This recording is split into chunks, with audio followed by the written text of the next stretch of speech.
2025 April 17-നാണ് പരാതിക്ക് ഇടയാക്കിയ സംഭവം നടക്കുന്നത്. അടിമാലി സ്വദേശി ജോമിക്ക് സ്വന്തമായി മിനി ടിപ്പറുണ്ട്.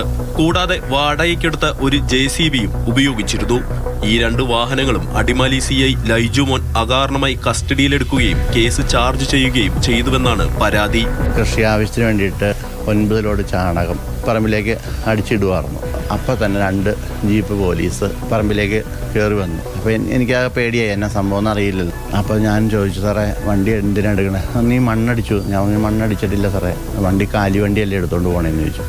നിന്നെ കൊണ്ട് മണ്ണാണോ കല്ലാണോ എടുത്തേക്കണമെന്ന് ഞാൻ പറയിപ്പിക്കാം എന്നും പറഞ്ഞ് ബലമായിട്ട് വാഹനങ്ങൾ കസ്റ്റഡി എടുക്കുകയില്ല. 8 മാസത്തിന് ശേഷം കോടതിയുടെ നിർദ്ദേശപ്രകാരമാണ് വാഹനങ്ങൾ നിരുപാധികം ജോമിക്ക് വിട്ടു നൽകുന്നത്.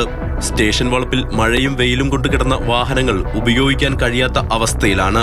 അറ്റകുറ്റപ്പണികൾ നടത്തിയാലേ വാഹനങ്ങൾ ഇനി നിരത്തിലിറക്കാൻ കഴിയൂ. മതിയായ എല്ലാ രേഖകൾ ഉണ്ടായിട്ടും തന്റെ വാഹനങ്ങൾ CI പിടികൂടിയത് ബാഹ്യ ഇടപെടലുകളെ തുടർന്നാണെന്ന് ജോമിയുടെ ആരോപണം. പല പ്രാവശ്യം പറഞ്ഞു, നീ വണ്ടി വന്നെടുത്തോണ്ട് പോകും, കേസിനൊന്നും പോകണ്ടെന്ന് എന്നോട് പറഞ്ഞു. ഞാൻ പറഞ്ഞു, സാറേ ഞാൻ എൻ്റെ വണ്ടി എടുക്കുകയാണെങ്കിൽ മൈനിങ് പൈസ അടയ്ക്കാൻ എൻ്റെ ഇല്ല. അപ്പോൾ അത് കാരണം എനിക്ക് വണ്ടി വിട്ടുതരാൻ പറ്റുമെങ്കിൽ താട്ടെ എന്ന് പറഞ്ഞു. അങ്ങനെ വിട്ടുതരാൻ പറ്റില്ല, നീ എന്നെ കൊണ്ട് ഫൈൻ അടപ്പിച്ചിട്ടാ വണ്ടി വിട്ടുതരുള്ളൂ എന്ന്.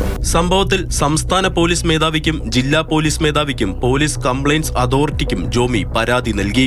കഴിഞ്ഞ 30-ന് വാഹനാപകടവുമായി ബന്ധപ്പെട്ട് പരാതി ഒത്തുതീർപ്പാക്കാൻ സ്റ്റേഷനിലെത്തിയ അടിമാലി സ്വദേശി അനിൽകുമാറിനെ അകാരണമായി CI മർദ്ദിച്ചുവെന്ന പരാതിയും ഉയർന്നിരുന്നു. ഇതിൽ വകുപ്പ് തല അന്വേഷണം നടക്കുകയാണ്.